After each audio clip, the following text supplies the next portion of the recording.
Alaska is facing a food crisis, and Donald Trump's tariff threats just made it infinitely worse. While the president boasts about his trade wars, Alaskans are discovering the harsh reality of what happens when political posturing meets the messy business of actually feeding people.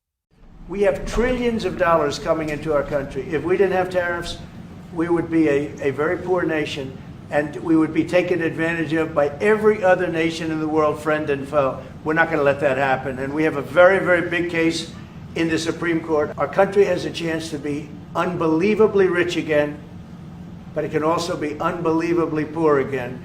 If we don't win that case, our country is going to suffer so greatly. We're talking about a state where grocers already struggle to keep bananas on the shelves, where one delayed cargo ship can send ripples through the entire food supply chain, and where residents pay some of the highest food prices in America. Now, thanks to Trump's reckless tariff threats against Canada, that fragile system is under attack, and the results could be devastating. To understand how we got here, we need to look at Alaska's unique geography and the extraordinary challenges of feeding 730,000 people scattered across a landmass twice the size of Texas.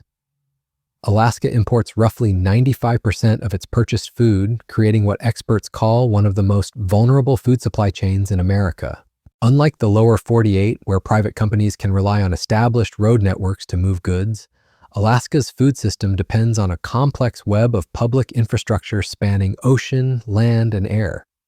The numbers tell the story. Alaska's food arrives by container ship from places like Seattle and Tacoma, travels thousands of miles by truck along the Alaska Highway through Canada, or gets flown in at enormous expense. Fresh produce that might cost $2 in Seattle can cost $8 in Anchorage and $15 in rural communities. This isn't price gouging, and it's the brutal mathematics of distance, weather, and logistics. For decades, this system worked because of one crucial factor: predictable relationships with Canada. The Alaska Highway, built during World War II as a military necessity, became the lifeline connecting Alaska to the continental United States. Roughly 10,000 commercial trucks travel this route annually, carrying everything from fresh produce to construction materials. It's not the largest volume of goods, most arrive by sea, but it's the fastest way to get time-sensitive items to Alaska. The relationship that once served as Alaska's greatest strength has now become its vulnerability. With the U.S. president. Okay, well, let's go to results. Right now, we have the best trade deal of any country in the world. Okay, those are results. We think it can be better, and we're working to make it better, but to be absolutely clear, 85% of our trade with the United States is tariff-free. Nobody else is in that position. Our average tariff is about 5.5%. That's the lowest average tariff of any country in the world. So right now we have the best, but we have real issues. Without question, we have real issues in steel, in aluminum, in forest products, in autos, potentially in pharma, copper, some other sectors. So there's these strategic sectors that the U.S. has focused on, where we. Canada and the United States have enjoyed what trade experts describe as one of the world's most successful economic partnerships. With 85% of bilateral trade flowing tariff-free and the lowest average tariff rates globally. This wasn't just about economics, it was about trust between neighbors who shared the world's longest undefended border. Then came Trump's tariff threats, and everything changed. In February and March 2025, as Trump repeatedly threatened 25% tariffs on Canadian goods, provincial leaders across Canada began retaliating. British Columbia Premier David Eby announced legislation that would allow his province to impose tolls on American commercial trucks traveling through BC to Alaska. The message was clear: if Trump wanted to weaponize trade, Canada could play that game too. The largest economy, the United States, is fundamentally reshaping all of its trading relationships.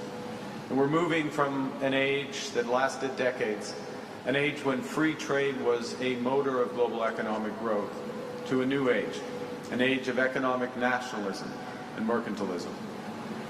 You know, the U.S. tariff rate is now the highest it has been since the Great Depression in the 1930s. And these tariffs are being applied to all countries on nearly all goods. And the changes in U.S. policy go beyond tariffs. Countries now must in effect buy access to the world's largest economy through investments, through unilateral trade liberalization, and policy changes in their home markets. And all the while, the transformation of global trade is occurring against a backdrop of wider economic disruptions, of geopolitical realignment, of AI and other technological transformations, and the necessity, the imperative of a shift to a greener economy. What's going on is not a transition, it's a rupture, and its effect will be profound. Workers displaced from their jobs, supply chains that have existed for decades disrupted, companies forced to change where they find their materials and their products. And all of this is causing an extreme uncertainty that's holding back massive amounts of investment and, as a consequence, slowing economic growth. Just this morning, we see the impact in today's employment report in Canada, with unemployment rising across regions and sectors. The legislation, formerly known as the Economic Stabilization Act, doesn't automatically impose fees, but gives BC the tools to do so. As Eby put it during a press conference in Victoria, we will be introducing a new law in the coming days to respond to this historic challenge. The bill allows the province to apply fees to commercial trucks that transit through British Columbia on their way to Alaska. For Alaskans, this represents a nightmare scenario. Alaska Senator Dan Sullivan called it an attack on his state, threatening to retaliate by waiving federal laws that require cruise ships to stop in Canadian ports. But the damage was already done. Trump's trade war had turned Alaska's lifeline into a political weapon. The irony is staggering. Trump, who claims to put America first, has created a situation where American citizens in Alaska face higher food prices and supply disruptions because of his own policies. Alaska didn't ask for this trade war, but Alaskans are paying the price. Consider what happens when one link in Alaska's supply chain breaks. In 2018, a single cargo ship delay in Tacoma sent ripples through the entire system. Grocery stores in Anchorage ran out of bananas. Fresh produce arrived spoiled. The Alaska food supply chain is so delicate that a 24-hour delay can empty shelves across the state. Now imagine that vulnerability multiplied by ongoing political tensions. Every truck driver crossing into BC faces potential tolls. Every shipment becomes more expensive. Every delay gets worse because companies start avoiding the Alaska highway altogether, switching to slower but more predictable sea routes. This isn't theoretical. Industry experts warn that once supply chains change, they rarely change back.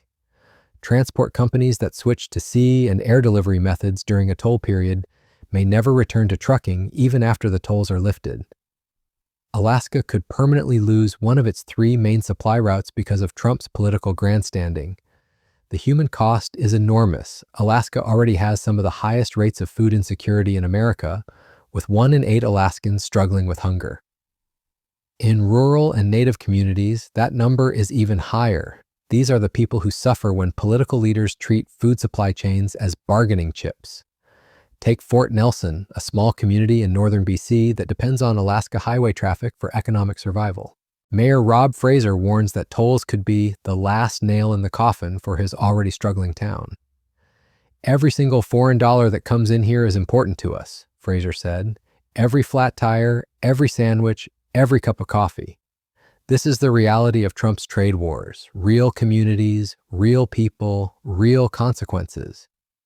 While Trump tweets about winning, small-town mayors worry about survival. The broader implications are even more troubling. Alaska's food vulnerability exposes a fundamental weakness in American infrastructure. For a state that prides itself on self-sufficiency, the reality is stark dependence on foreign goodwill and international cooperation. Trump's approach, threats, bluster, and unilateral action, undermines the very relationships that keep Alaska fed. Canada didn't want this fight. Premier Eby repeatedly emphasized that the toll legislation was defensive, a response to Trump's unprecedented threats. As he put it, this is not something British Columbia wants to do, but we need to have this tool if the U.S. does not back away from their unjust tariffs. But Trump's approach left Canada with few options. When the president threatens military action against your country and talks about annexation, defensive measures start looking reasonable. Canada's response was proportional and targeted, hitting back at the source of the problem while minimizing harm to ordinary Americans. The Alaska situation also reveals the broader failure of Trump's trade strategy. Tariffs are supposed to protect American industries and workers.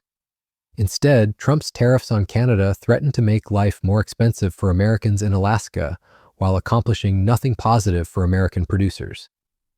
Canada is America's largest trading partner and closest ally.